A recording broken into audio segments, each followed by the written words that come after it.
Welcome to Brain Vision. All right, for this problem, we are going to be looking at how our budget is going to be affected by price increases and price decreases.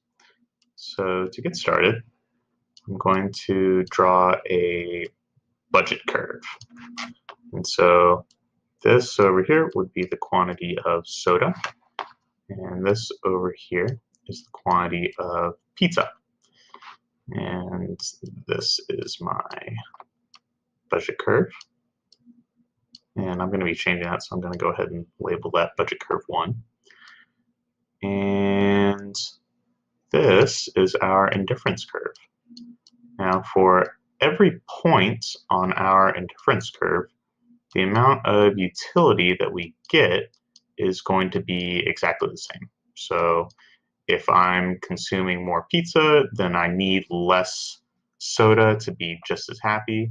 But generally speaking, you're going to have some kind of bliss point where you're not having too much pizza or too much soda. You're having just the right amount, and that's going to be making you the happiest.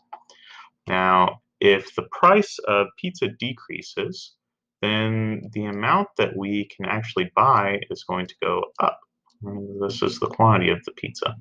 And if the price of soda is decreasing, the amount that we can buy is going to be shifting back down. So if I come back through and I draw a new line, just imagine that's straight, we're going to have a new budget curve, and it's going to reflect the total amount that we could buy if we spent all of our money on soda, like if we were down here, or if we spent all of our money on pizza, or any combination kind of in between. So for the income effect, the price of soda makes you feel less wealthy, and the price of pizza decreasing makes you feel more wealthy. So yeah, I mean, that's pretty intuitive, right? I mean, if the price increases and you're no longer able to buy the amount that you used to buy, you don't feel as wealthy as you used to, and for all intents and purposes, you aren't.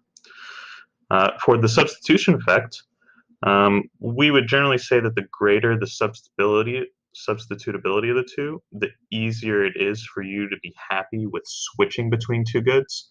Now, I would typically think of Coke and Pepsi, for instance, as being very close substitutes.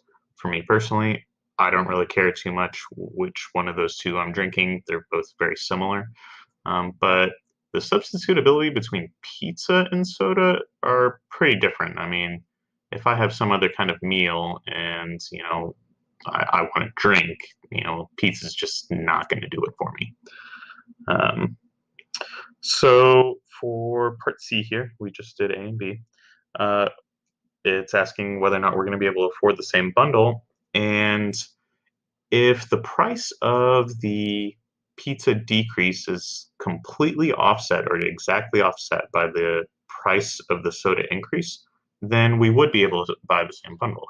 Let's say the price of pizza went down by $2.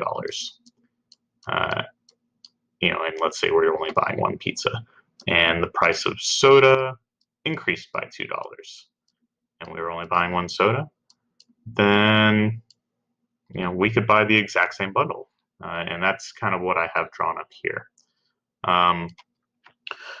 Probably more likely though, given the substitutability, because I don't think that these are going to be perfect substitutes by any means. In fact, I think that they're kind of more like complements, where your enjoyment of one is lessened if you don't have the other, or just the exact same way of saying that, but slightly different, is I'm going to enjoy my pizza a lot more if I have soda.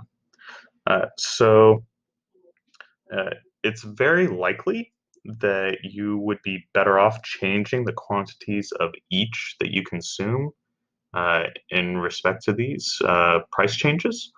I think it's it's very likely that you would probably be better off consuming more pizza, since that price went down and the price of the soda went up.